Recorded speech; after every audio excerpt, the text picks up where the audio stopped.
Hi guys! So thanks for joining me to read The Skin I'm In by Sharon Flake. Today we're going to be reading chapter 24. I'm super excited to read. In chapter 23 I really didn't find out much about Malika, but I'm seeing some pretty explosive stuff happen with Char, and I know that Char and Juju, they are kind of explosive characters already as it is. And so I'm wondering how this is going to affect Malika's relationship with Char. Just a little bit of a spoiler, this is the very last chapter before we hit the climax, so there's a lot of stuff about to happen, and it's super important. All right, so I want you to think about what's going on in this chapter. I want you to think about all of Malika's reactions. I want you to think about everything that's happened so far and why you think Malika's reacting the way she is. And then I want you to predict how this will affect her going forward. And those are actually the questions on the Google document for this week. If you haven't checked that out, do that now. I know my questions probably don't make a lot of sense yet because we haven't read much. So let's get to reading. And remember, we're just thinking about where Malika's come from. Why is she responding the way she is to Char in this chapter? And what do you think she's going to do about it? All right. So I'm so excited to read with you. Let's go. Chapter 24. Miss Saunders doesn't know what she did, pissing off Charlize and Juju. Now, all Char does is talk about getting back at Miss Saunders. She ain't joking neither. Last year, when the gym teacher flunked her, Char ripped a hole in the top of her convertible. Hot glued another teacher's gradebook together when he told her sister she was missing too much class. Me and Char and the twins are hanging out behind the school when Char says Miss Saunders is going to get it the worst, that we're going to meet tomorrow at school at the crack of dawn to start messing up Miss Saunders. I'm watching the sky. Lightning is flashing across it like God is trying out his electricity, and the clouds are black, like rain's going to pour any minute. I'm scared of storms. Char ain't. She loves watching rain beat on people and lightning chase people inside. We're going to jack Miss Saunders up, she says, putting another coat of blueberry grape polish on her nails. I hate that ugly woman. Hate her. I think about telling Char about the conversation I heard between Miss Saunders and Ty in the auditorium, but I don't. I ain't no squealer. Never was, never will be. Which makes me think, I wonder what she's going to do about Char. Give me 5, Raina says, walking over to Char, ignoring her. What's shaking? Char tells Raina how she's going to get even with Miss Saunders. It's payback time, Char says, laughing out loud. I ignore them and keep watching the sky. You know that big globe Miss Saunders got in her room? The one she says cost all that money? Well, that's going to be the first to go, Char says. Gonna carve that sucker in two like a Thanksgiving turkey. Raina and Razy slap each other 5 and talk about spray painting the walls. You're gonna do all that just because you got in-house detention? I ask her. Char and the twins turn away from me. I swallow hard. You've been on detention before, Char. Why are you getting all crazy now? I ask. Char keeps polishing her nails. Ain't nobody ugly as Miss Saunders gonna be embarrassing me every time I turn around. Then go ragging on me to my sister Juju. I can't just let that go. Just wait. Tomorrow morning's just the beginning. I can't get in no more trouble with Miss Saunders, I whisper. Shut up, Malika, Razy says. Char knows what she's doing. I sure do, Char says, throwing her nail polish at my head.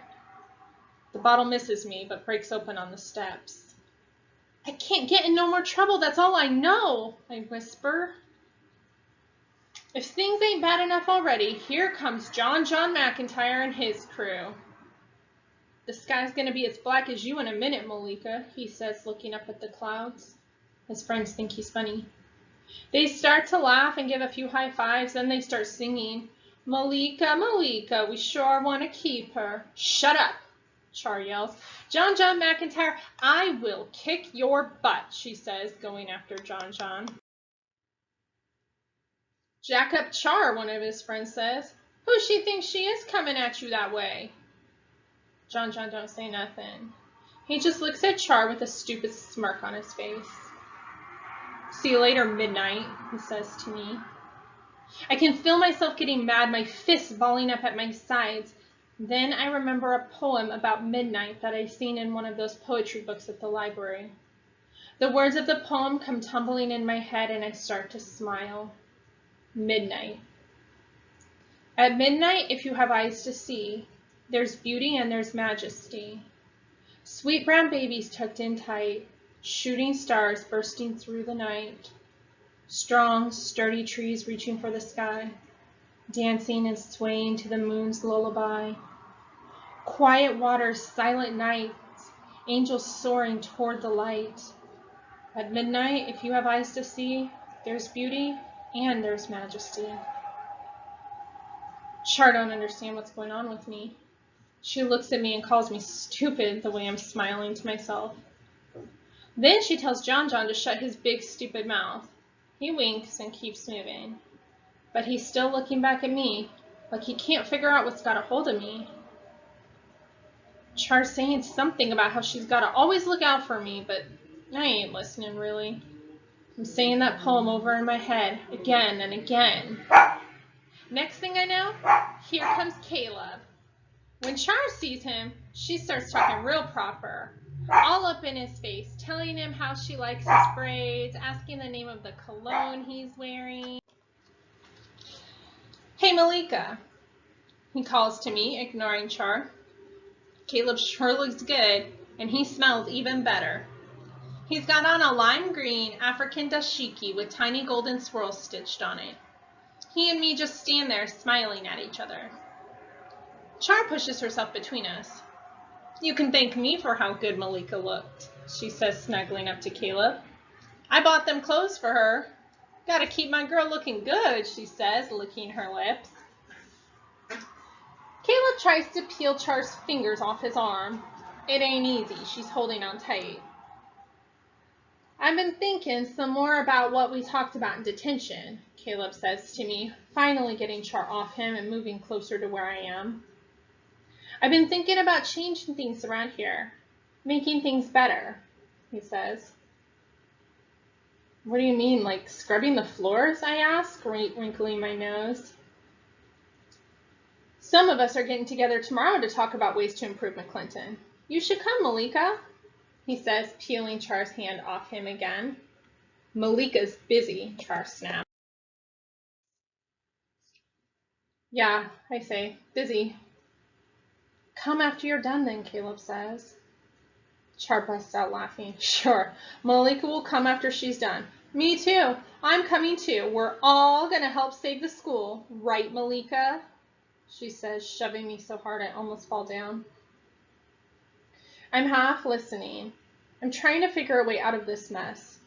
Ever since Char came up with this plan of ruining Miss Saunders, I've been praying for God to give me a strong spirit like Akilma's and Kinjari's. Listen up, Malika, Caleb says, grabbing hold of my arm and whispering in my ear. Your girl Char is whacked.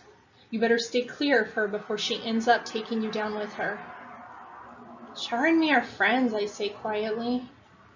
Yeah, right, Caleb says, shaking his head. Char's the kind of friend that will get you locked up or shot up, he says, walking away. When Caleb is all the way down the street, I can still smell his cologne. I can still hear him warning me to stay clear of Char. He don't know what he's saying, though. You can't just stop being Char's friend. She don't go for nothing like that. Malika, get over here, Char's screaming at the top of her lungs like I'm far away. My heart starts beating fast and wild.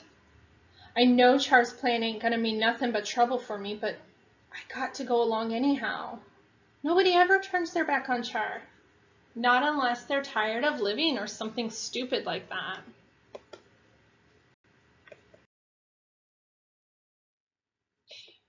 All right, so lots of action going on today. As I was watching the relationships in this particular chapter, I see a lot going on.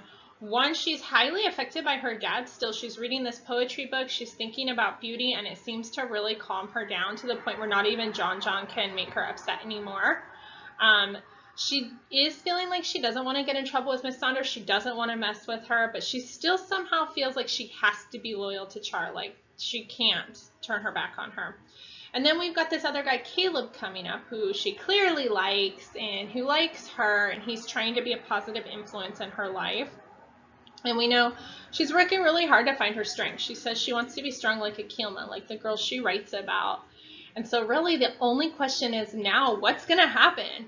Is Char going to be successful? Are they really going to destroy Miss Saunders? And in what way? What's going to happen? Is Malika going to be involved?